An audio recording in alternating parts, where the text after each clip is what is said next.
নমস্কার। আগে ছবিটা দেখুন। এর নামটা আপনারা সবাই জানেন। এরপরে এই ফটোটা দেখুন, কাঁচা বাদাম।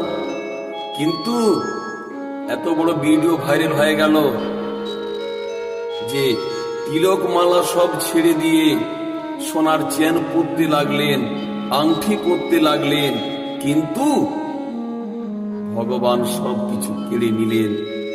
কেন বলুন তো? কারণ তার কপালে নেই। একজন ভিখারি ছিল, ভিক্ষা করতে গিয়ে তেরি মেরি একটা গানের জন্য হিট হয়ে গেল, কিন্তু তার কপালই তো নেই, যার জন্যে আবার সে গরিব হয়ে গেল।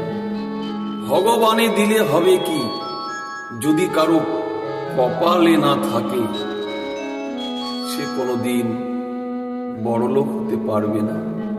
তার প্রমাণ একটু মন দিয়ে শুনবেন।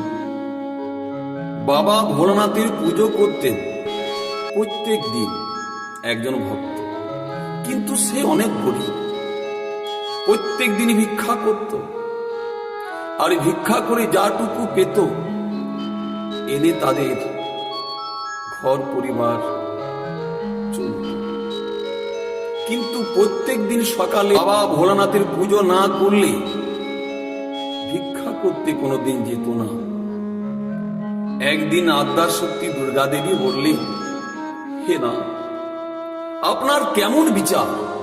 আপনার প্রত্যেক দিন প্রথমে পুজো করে, তারপরে ভিক্ষা করতে যায়, আর ভিক্ষা করে যাটুকু পায় তিনি তাদের সংসার চলে। কিন্তু আপনার কেমন বিচার? আপনি কত কত মানুষকে বড় করেছে, যারা কোনদিন পুজো করে না, সেবা করে না, বড়লোক করেছে। আর এই বিচার আপনার প্রত্যেক দিন পুজো করে, তবে ভিক্ষা করতে যায়, কিন্তু এত গরিব কেন? ভোলানাথ বললেন, পার্বতী, একে যদি আমি কত ধন দিই, কিন্তু এর কপালে তো ধন নেই। একে আমি দিয়ে কি করব? এর কপালে তো কোনো ধন নেই।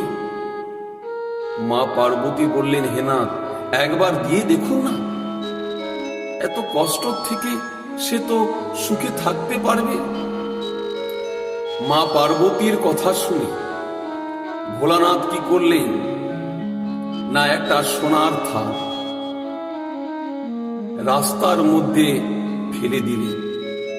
কিন্তু ওই গরিব ভক্ত সব গ্রামে গ্রামে ভিক্ষা করে যাটুকু পেয়েছিলেন ওই ঝোলার মধ্যে নিয়ে আর চলে যাচ্ছে, সে রাস্তা দিয়ে পার হয়ে যাচ্ছে।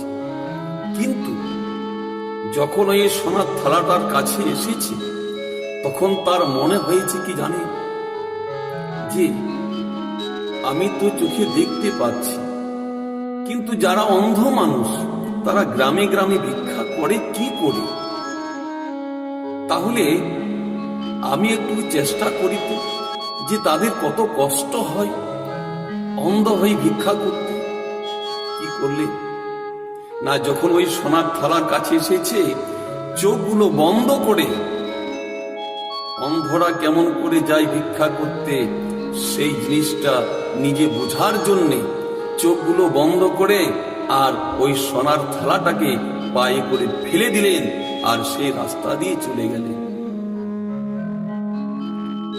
বাবা ভোলানাথ বললেন, পার্বতী, দেখলে তো, আমি সোনার থালা দিলাম, কিন্তু সে নিতে পারল না। সেই মতো এদেরকে ভগবান ধন দিয়েছিলেন, কিন্তু এরা রাখতে পারল না। কেন না, এদের কপালে নেই। কপালে না থাকলে কত ধন থাকলে তার কোনো কাজে লাগবে না। নমস্কার।